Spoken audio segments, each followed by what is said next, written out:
من الشیطان الرجیم بسم اللہ الرحمن الرحیم۔ مومنین کرام، مرنے سے پہلے ایک کام ضرور کر کے دنیا سے رخصت ہوں، اور آپ کو جنت میں جانے سے کوئی چیز روک نہیں سکتی۔ بڑا مشہور واقعہ ہے، حضرت امام علی رضا علیہ السلام کی خدمت میں ایک شخص آتا ہے اور آ کر عرض کرتا ہے کہ مولا، میں نے 2 خواب دیکھے ہیں۔ امام نے فرمایا کہ یہ دونوں خواب سچ ہیں اور حق ہیں۔ عرض کرتے مولا، پہلا خواب یہ تھا کہ ایک شخص میں نے دیکھا کہ جب وہ دنیا سے رخصت ہوا اور قبر میں اس کو دفنا کر آئے تو پہلے دن اس کا چہرہ 14ویں کے چاند کی طرح روشن، خوبصورت چہرہ، لیکن آہستہ آہستہ دن بدن اس کا چہرہ سیاہ ہوتا رہا اور اس پر برابر آسمان سے آگ برستی رہی، عذاب نازل ہوتا رہا۔ اور دوسرا شخص کہ جو پہلے دن اس کا چہرہ جو ہے سیاہ تھا، لیکن دن بدن اس کا چہرہ جو ہے وہ آہستہ آہستہ چہرہ جو ہے وہ روشن ہونا شروع ہوا، اور آخر کار اس کا چہرہ 14ویں کے چاند کی طرح روشن، اور اس کی قبر جنت کے باغوں میں سے ایک باغ قرار تھی۔ تو عرض کرتے ہیں مولا، یہ دونوں خواب ہیں لیکن اس کی حقیقت مولا واضح کر دے۔ تو امام نے فرمایا کہ پہلا جو خواب تو نے دیکھا کہ شخص جو ہے وہ خوبصورت تھا، 14ویں کے چاند کی طرح اس کا چہرہ روشن تھا، یہ وہ شخص ہے کہ جو خود تو بڑا نیک تھا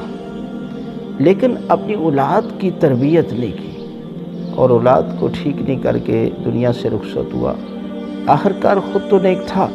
لیکن برابر جب مرنے کے بعد اس کی اولاد گناہ کرتی،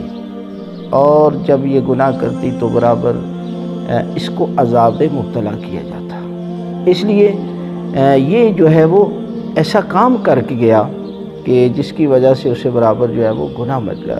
اپنی اولاد کی صحیح تربیت نہ کرنے کی وجہ۔ خود تو نیک تھا لیکن اولاد کو نیک نہیں بنا سکا۔ اور دوسرا وہ کہ جو خود گناہ گار تھا، اتنا بڑا گناہ گار تھا دنیا میں، لیکن مرنے کے وقت اللہ کی ذات نے اسے مہلت دی۔ اس نے سوچا کہ آگے تو میرے جو ہے وہ قبر میں عذاب ہی عذاب ہے، میں دنیا میں کوئی ایسا کام کر جاؤں کہ جو میرے نامہ اعمال میں برابر جو ہے وہ ثواب لکھا جائے۔ اس نے مرنے سے پہلے جو ہے وہ مسجد بنائی، یتیم خانہ بنایا اور رفائی کام کیے، جس کی وجہ سے یہ خود تو گناہ گار تھا لیکن جب گیا اس پر عذاب نازل ہوتا رہا، لیکن جب برابر پیچھے سے نیکیاں جو ہے وہ برابر اس کے نامہ اعمال میں لکھی جا رہی تھیں تو آہستہ آہستہ اس کے سارے گناہ معاف ہوئے، اور اللہ کی ذات نے اس کی جو قبر ہے اس کو جنت کا ایک باغ قرار دیا۔ اس لیے مرنے سے پہلے